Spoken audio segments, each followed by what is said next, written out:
Welcome to The Experience, live with Russ and Scott.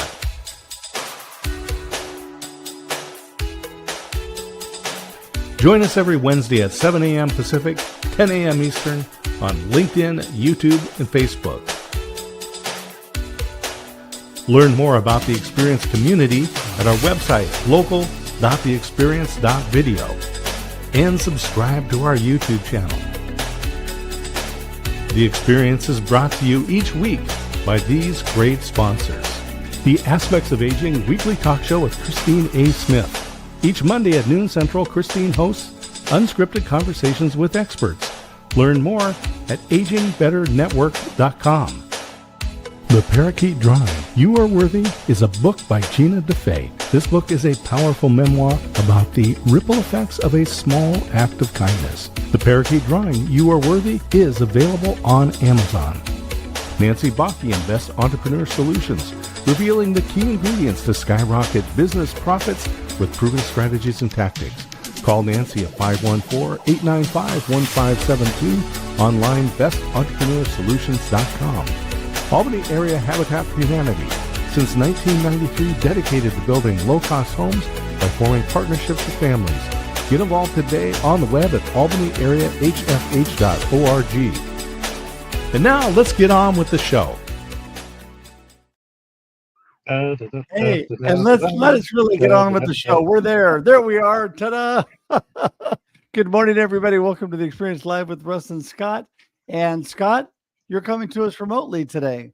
Yeah, I'm just crossed over from Gallup, New Mexico into northern Arizona on my way to Sedona.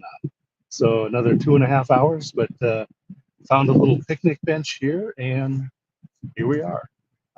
And you're not on the Route 66, are you? Actually, it is. Actually, it is Route 66, yeah. I just want to sing that song all the way to Sedona. There we go. Yeah, Gallup, New Mexico. That's it. Don't forget Winona. That's it. That is so awesome. So awesome. Flagstaff, well, England. You are just a blessing, Scott. And I'm so grateful every Wednesday. Not only do we have the most remarkable guests here at 7 a.m. Pacific Daylight Time, 9 a.m. Texas Standard Time every Wednesday, but Scott, I get to learn from you and be with my good friend every week. And I'm so thankful every week. I love it. I love it. I get inspiration from a true inspiration specialist. Woo-hoo. And I get somebody who listens to me from a motivational listener. There we go. Well, it's listen, a good partnership, isn't it? Yes, it is such a good partnership. And, tell us what, besides visiting family, what do you have going on in your world right now? Well, it'll be the Global Tea Break is coming up on Friday. And this month in August, because August started on Friday. It's coming up this week. And we're going to have Inger Van Roy. And people will remember that she has been on this show recently. And so we look forward to having her talking about community. Networking is important. Community. As our friend Ted Rubin says, networking gives you reach. Community gives you power. Yes, well, that is so true. Absolutely. And Inger is amazing at that. We were so blessed last week to have Inger Van Roy on this show. Oh, and you're taking a selfie. There we are. Now we're all famous. I'm doing a Russ selfie. There you go. We're all on there. So, and I wasn't even ready. Okay. So, listen, I'm so excited about things coming up. And right now I am jumped into finish the first copy of the first round of my book, and in the first round of edits right now. Life happens, and then you choose. It's going to be out later this fall or early winter, and so super excited about that. And thank you, Scott, for your help on that. We're going to be taking a look at that. But anyway, things are good, and I'm excited about opportunities ahead. And I'm excited about James on this morning. What an amazing guy. We had just a great conversation. And I thought this is somebody we definitely need to have on The Experience and talk to. And I don't know that you've really had a chance to meet James yet. I'm looking forward to learning today. Yeah, absolutely. Yes, me too. So I tell you what, we're going to jump right into it. I'm just going to remind everybody that we're here 7 a.m. Pacific Daylight Time every Wednesday. That's Pacific Standard Time. That is 9 a.m. Texas Standard Time don't forget, everybody, please join our YouTube. Scott has put together a nifty site, local.theexperience.video, where you can find out all about Scott and I, about all of our experience shows. Would love to have you do that. And also subscribe to our YouTube. But if you want to go straight to the YouTube, you can just go to the experience.video today and subscribe to our YouTube. We'd love to have you do that. Also, please do not forget, while you're watching today, share this out, tag your friends, let them know we're on, remind everybody, guess what? James is going to be out and you don't want to miss it. So with that, Scott, I think we should get him in the room. Yeah, let's do it. All right. Good morning, Mr. James Gardner. How you doing, my friend? Good morning, Russ and Scott. Good to see you guys this morning. Yes, we're so great to see you and have you with us today. And you know what? What a blessing it was to talk with you a while back. And I was so excited for this show. So, James, we're just going to start off with the basics. Who in the world is James Gardner? What are you up to? Well, James Gardner is retired. I don't know if I should use the word retired. I worked in finance for 40 years. And I have 3 daughters who are grown. I have 5 grandchildren, 1 on the way, and my wife Kelly. We've been in a couple of weeks. We'll be married 42 years, and she and I are together. We're doing so many things now. One of the things being the podcast, which we'll talk about later, I guess. And is she your chief technology officer that we saw just a few minutes ago? Yeah, I don't, backstage. You're absolutely right. She even had to put the headphones on my head. That's how pathetic I am without her. Well done. Yeah, I look forward to getting to know you a little bit more. Congratulations. My wife and I this month, we celebrate 41 years. So we're on your heels there. Newlyweds. Yeah. So how did you guys meet? Let's go back into history for a moment. Sure. Early in my career, I worked for a company in West Caldwell here. I was just sort of cutting my teeth in the accounting field, and my boss's boss, I knew he had a daughter who was a little younger than me, 4 years younger than me, and I was attending a company picnic, and who do I meet but this girl who I thought, oh my gosh, she's really cute. I gotta talk to her. But I thought for sure she had a boyfriend or even a fiance. I thought she had, and turns out that had ended. And we sort of hung out at this barbecue. Of course, you're kind of worried because this is the boss's daughter. So what's going to happen if this doesn't go well? And yeah, we hit it off, and a week later, we went to Great Adventure down in South Jersey, and we had a great date. And believe it or not, within 3 months, we were engaged, and within the year, we were married. And here we are. And I bet you I know you have the same wife. I bet you don't have the same boss. I still don't have the same. I don't have the same boss. So you found you made the right choice. I made the right choice. I've got 42 years, and then and my boss became my father-in-law. Well, I want to say it's interesting, James. We have a lot in common because my beautiful wife, when I first called her after I met her, I thought she had a boyfriend too, and I was going to just totally not pursue it. And my sister really encouraged me to call her back and ask her out on a date. And we were engaged in less than 2 months after meeting and married in just a year after that. So we were pretty much full steam ahead. That was at the end of my college career. Graduated from college, got married 6 months later, and to my beautiful dream girl, she is amazing. And I've been so blessed. And I'm behind both of you, but we're at 38 this year. Well, congratulations. December. So yeah, we're moving there. Yeah. So we met in Sunday school when we were both in college, which is a good place to meet. And then, but nothing was going to happen because I was shipping out to the Air Force. We continued writing letters. She saw to it that with the group letters went out, and she was the last one to sign each one. To put it in and send it off to me. Then we got engaged. We were engaged for a year and lived in separate countries. I don't recommend that. No. Wow. Yeah. Wow. Well, you know what? I tell you, James, you had a career in finance and all the things you did, but you have a passion. Tell us more about what you're doing now. Yeah, I was an undergraduate. I absolutely loved history. So in undergraduate, I majored in history at Moravian College in Bethlehem, Pennsylvania, and I loved it. I thoroughly enjoyed the experience. And I got out of college, and then people were saying, "What are you going to do with a history degree?" And they weren't. I didn't even have I didn't even take any education classes, so I didn't know what I wanted to do. And people were saying, "Oh, the baby boomers are all leaving school system, they're all moving on into schools." Some of the schools were actually closing because there's such a drop in enrollment. So there weren't many teaching jobs, even if I wanted to go that way. So I ended up taking this job typing invoices in this company, which eventually I met my wife through. And I ended up in the accounting area. I went back for my MBA in finance at Fairfield University. And from there, I was in a business career. I was in auditing and accounting for many, many years.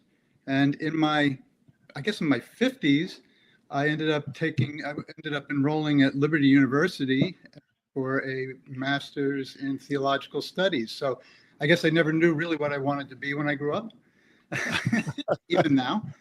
But what happened then is, so I ended up retiring at age, I think I was 61 by the time I actually retired from full-time work. And then, of course, COVID hit almost immediately after I retired. So that was a blessing in one way, but in another way, it's like, now what? And, we're trying to think of what to do. Kelly and I used to, for many years, in evenings and sometimes weekends, we would go around sort of as a hobby, lecturing at seniors' places, libraries, historical societies about usually topics in American history. And it was my way of keeping my love of history alive. And then what happened with COVID, that kind of fizzled out, and you really couldn't go to any of those places anymore. And it became something, what are we going to do now? So friends of ours suggested, hey, look, you should do a podcast because you like to hear people's stories and you like to tell stories. So why don't you do that? Now, I don't know about you guys, but not too many years ago, I really wasn't familiar with podcasts. Like, really, what were they? How would you do it? So we started on this journey of how do we do it technically? Like, what do you do? What do you buy? What equipment do you need? I'm so low tech. It's incredible. And Kelly didn't have a lot of experience with this, but she learned with some friends of ours from our church who are very good at it. They helped us with it. Kelly really got down on the curve, and she learned, not only covers the social media aspect, but she does all the editing. She really is in touch with like getting the word out, and she really produces these episodes. But I'm the host, or as Kelly says that I call myself the silkened voice. And I love it. I'm the one who does the research and then the actual interviews. But the two of us, like neither one of us could really do this without the other. And we've been doing it for is it 5 years now? 5 years. And we have about, I think it's like 160 episodes or a little more. And what we like to do is we tell stories. The name of our podcast is Your History, Your Story. And basically what we do is we talk to people. They could be college professors, they could be authors, they could be somebody who's had something that's gone on in their family, the story they want to tell, or an ancestor who was very interesting, or some event that they're talking about. It's really storytelling. And we've had such a wide variety of guests, from 100-year-old World War II veterans to one of the last remaining munchkins on the Wizard of Oz, to former mobsters even. We've had many guests. It's been a lot of fun. And here we are. We're still doing it. There's some great stories. Well, the one thing that's really nice about history is they're making more of it every day. You're right. You're right. So you picked a good subject. It's interesting you talk about these stories that people have. And when we would go to conferences, trade shows, that type of thing, and you're there for multiple days, you're hanging out with people, pretty soon, when you go to a meal, you go to dinner, you don't want to keep talking about shop, right? You want to talk about something different, but I don't really know these people. So the question I would ask is, James, tell me about your grandparents. And, it's, if I ask you about your parents, maybe that's good, maybe that's not, maybe it's too close to home. But grandparents, if they were a gangster, if they were a saint, it doesn't matter because it's far enough away, right? It becomes mythology in a way. And so I like the way you're doing this. One of the questions that everyone who does a podcast gets asked by people who don't do podcasts, how do you find your guests? That is a good question, and that has evolved over time. Originally, we started to look on Facebook for, who could we think of I love old television stuff, old movies. I love any kind of political history, political history. And I was looking for like descendants of people who were famous, who might have stories to tell about their grandparent or their great-grandparent. So we started putting out little feelers out on Facebook. And of course, initially we heard nothing. And then all of a sudden we'd get a response, and then we'd follow up on it. And one of our earlier guests was a woman, Susan Tyler. Her father was the grandson of John Tyler, the President Tyler from early 19th century. It was kind of an anomaly in that this man who was born in 1790 still had living grandsons in the 2020s. And I found out that one of the grandsons died. I found his daughter. I interviewed her. She put me in touch with somebody. His name is Nicholas Inman. He's out in Missouri. He's out of Missouri, and he does something called the Cherry Blossom Festival every year. And he brings from all over presidential descendants, old-time child actors and actresses from old movies. I connected with him. He started connecting me with people who had these interesting backgrounds. The young man who was starred in the show Lassie, if both of you remember that show, and Father Knows Best. And we started getting up. Once people see that you've interviewed people like that, then the word gets out. Presidential descendants started talking to each other, and I've been interviewing them, and a lot of them congregate in different associations and stuff. So the word gets out, hey, this podcast is pretty good. This guy asks good questions. It's fun. So that happened. Same thing in the military community. We interviewed these two elderly men. One of them still living. One's just passed. One was a fighter pilot. One was a B-17 bomber pilot.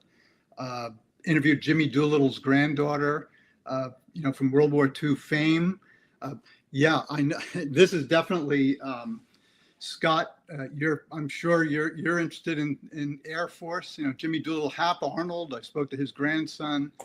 So we branch into these different areas, but they talk to each other. They see that somebody else they knew was interviewed, then they feel it's okay to take a chance. But it's all coming together, and we have no end of opportunities to speak with interesting folks. Yeah, Doolittle's rate just came up recently because of the movie Midway. A lot of people might be familiar with it because of that. Yep, absolutely. Well, so I find it really interesting because it's one thing that Scott and I, we're all about connection and community. That's exactly what's happened to us. And what we do is people are coming to us to be guests these days. I have to actually hold people off because we have so many guests coming in, because community starts to talk and starts to suggest you to other people. And that's always a blessing because it helps with getting amazing people like you, because you are connected to me that way through somebody else as well. And what I find interesting, though, my wife is a huge history buff. She loves history. And I was just sharing your website and information with her because she loves that. And I think that she's a librarian for an elementary school. And my wife, we joke, knows everything. She knows all about history, knows all about things that nobody else knows about. And it's because she's really interested in that.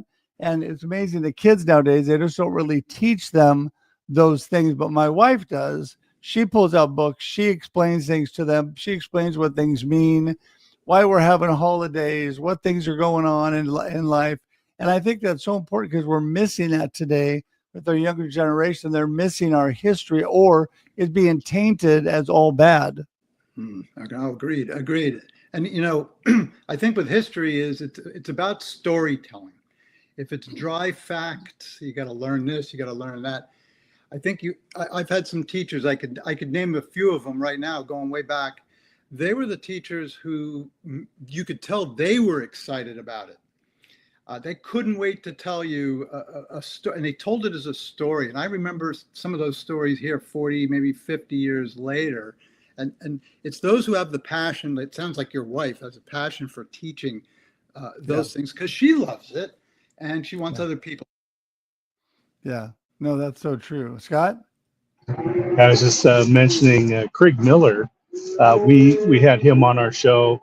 Actually, it was the May the 4th show, but he was one of the original publicists for the first Star Wars movie, the first and second Star Wars movie, starting in 1977. Wow. And you know, he just tells so many fabulous stories because we all know the result of the movie, right? Those of us that were around saw the lines around the block, right? And the way that it changed the perception of science fiction movies from those Roger Corman B movies that he filmed over a weekend to something that was very stunning, cinematic, stylized. And but these are the stories that you're able to uncover as you go back and think about these. What's one that jumps out to you immediately? If you were to put one on the cover of the back of your book, what would it be? Well, it's difficult. There's so many for so many different reasons, and actually friendships that we've developed. But one that just stands out, particularly this time of year, is the movie Jaws. I'm sure you've both seen the movie Jaws. You talk about people lined around the block. I remember from when I first saw it back in '75. And I was always curious about the mention of the New Jersey shark attacks of 1916. It's actually mentioned in the movie briefly. And I've heard that, loosely the story might have been based on it, maybe not. But that there's definitely a story about this rogue shark that hit the Jersey shore back in 1916. So Kelly and I decided to go on an adventure to sort of do some research. So we went with some friends. We rented a kayak. And we took the kayak through Matawan Creek, and we rode. By the way, tandem kayaks are a good way to get a divorce if you want a divorce. Because if somebody's not pulling their weight, and it usually wasn't me, you can go off. We'll stay away from those. Stay away from, take your own. But anyway, we went up and we were able to see where these incidents happened. And then later on, we booked an interview with the Matawan town historian, and he told the entire story of the village of Matawan, New Jersey, and how it responded to these shark attacks back in 1916. And we became very friendly with the historian. We went down a couple times. He brought us to all these sites, and it was just I guess we did a lot of research on site, and it was just fascinating. And that was one of the ones that really stands out. Yeah. Well, I think that the beautiful thing about history is it's just really kind of adds depth to life and gives you so much perspective on things. And I love, we just went to the East Coast, and the first place we go when we get there, my beautiful wife schedules historical visits. So we go to Massachusetts, we fly into Boston. Where do we go first? We drive down to Plymouth, and we see Plymouth Rock, and we see the Mayflower and the things that are there.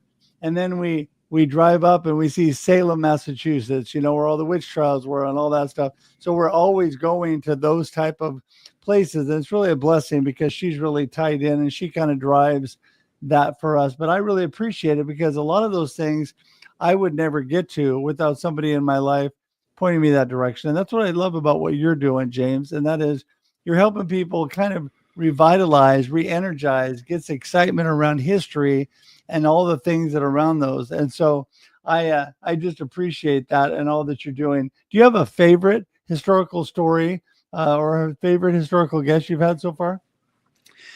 Yeah, I'd say as far as the person that one of the people I found so fascinating, first of all, because of what he experienced, but secondly, his age is it's so magnificent. His name is he's a veteran. I mentioned about a B-17 pilot. He was a pilot in the Bloody 100th Bomb Group, part of the 8th Air Force during World War II. He flew 25 missions over enemy occupied area. His name was Lucky. They called him Lucky because he survived it. Lucky Luckadoo. His name is John Luckadoo. He's 103 now. I've interviewed him twice on two different perspectives on some things. One was on a book he co-wrote with another gentleman, and also he was giving me his analysis of the series. The Spielberg did a series called Masters of the Air. I don't know, Scott, I know you're interested probably in Air Force stuff. I don't know if you guys got to see that, but he was sort of talking about what he thought of that.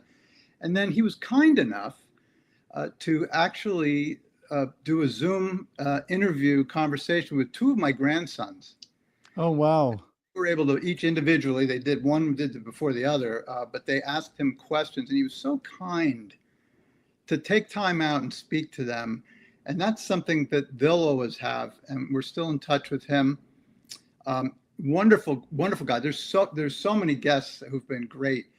But another one, a gentleman, his name is Buell Wesley Frazier. And he is, I believe he's in his early 80s now.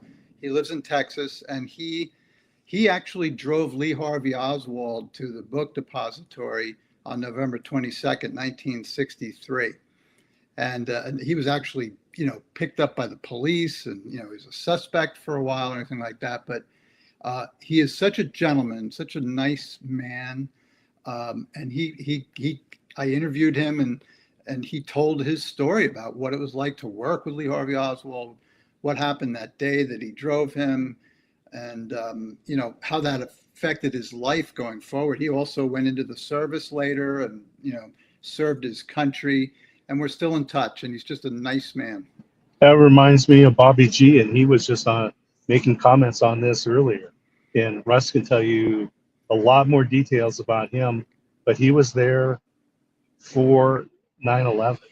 Wow. And he was actually on our show on a 9/11 recently. And what a story. Well, Bobby G, Definitely. this is how we meet people like this. And I got introduced to Bobby G through a really good friend here locally. And when I went back to New York, he took me on a personal tour of the 9/11 museum and showed me. They have some of his actual gear in the 9/11 museum because he was there on site right as it happened and was crawling under, helping, trying to get people out. And they treat him like royalty there, but he's just such a down-to-earth, loving guy and such an amazing man. But I tell you, when we went to that 9/11 museum, they stopped everything and they let us come up and go through because Bobby G's there. And so it's amazing to meet people like that have got such a place in history with, just out of selfless, unselfish love, trying to save those people that day. And so anyway, those things are just amazing. In fact, I should probably link you in with him, James. He'd be really good since, 9/11 is it's more recent history, but it's such a dramatic historical event. He'd be great to be on your show. Anyway, yes. Okay, so we got to wrap things up here, James. I got to be the responsible host, and what I need is to wrap things up and give us your gold nugget of the day, what you really want people to remember from today's show, and then let everybody know how they get in touch with you, because I tell you, I want to get in touch with you already. Yes, we are, again, we've been around 5 years. We have a Facebook page, but we also have a website. It's yourhistoryyourstory.com. And so you can go to our webpage, you can find our episodes there, and you can, get in touch with us. Our email is yhyspodcast@gmail.com. You can reach us that way. And I'd like people to know that we love telling stories. There's so many interesting things to learn from people who have either done deep dives into, studying an era or an event, or people who are just sharing about their family and you mentioned about talking about what did your grandpa do, or what was your grandma like? We also have a blog, and you mentioned grandpa or grandma. In our blog, our first blog was actually about my grandma Moore on my mother's side. She was a World War I veteran. She was in the Royal Air Force when she was a teenager in World War I. She was a fire warden in World War II in London during the Blitz. Things like that are in our blogs. We also, the 1916 shark attack story, we've got that in the blog. So people can find interesting stories there. Also find our episodes, and you can contact us through our email and let us know if you have any comments on any of our episodes, or if you have a story that you'd like to share or tell. We'd be really glad to hear from you. Well, that is so amazing. Well, I appreciate you, and wow, I mean, this is such a wealth of knowledge and information. I'm going to make sure and tie into your website and your YouTube page and all the things you're doing, and check that out. I already connected my wife with that to look at as well. And I just want to thank you for being here today, James. This won't be the last time. We'll have you back because this has been very, very insightful. And if you're willing to come back, we'll bring you on again because I just think this is so amazing. Everybody, I just want to remind you that we are here every Wednesday at 7 a.m. Pacific Daylight Time, and we have amazing people like James. And you can join our YouTube page to see this again or to find the other guests that are there. So please do that today. And James, we're going to say goodbye to you here on screen, but hang tight for a moment in the green room. We'll be right there. All right. Thank you, guys. It's been a pleasure speaking with you. Thank you. All right. See you in a sec. Well, that was fabulous. Yep. Oh my goodness. Great stories. Yeah. Great stories. And I'm glad he's capturing history from the people who made it. Yeah, no, exactly. I'm telling you. And I just want to remind everybody, we have all of James' contact information. His YouTube is scrolling along the bottom. There's his other information. It's all clickable. So you go straight to James and find that out. And such great history. It's so rich. And we are losing touch with our history. So that is so great of all that he is doing. And Scott, you have any last words before you take off on the rest of your trip? Well, I'm just going to tell people, subscribe to the podcast and give it a listen.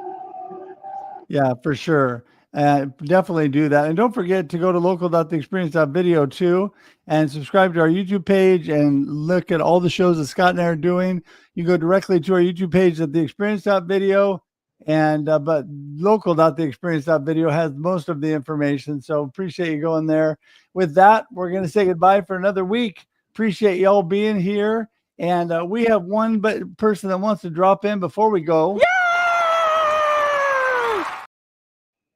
Yes, Kermie wanted to say hi before we go. A little smile for the end of the show. Until then, enjoy life, enjoy the experience, and enjoy... Yeah, Scott. Enjoy the cool experience. All right, see you, everybody. Bye.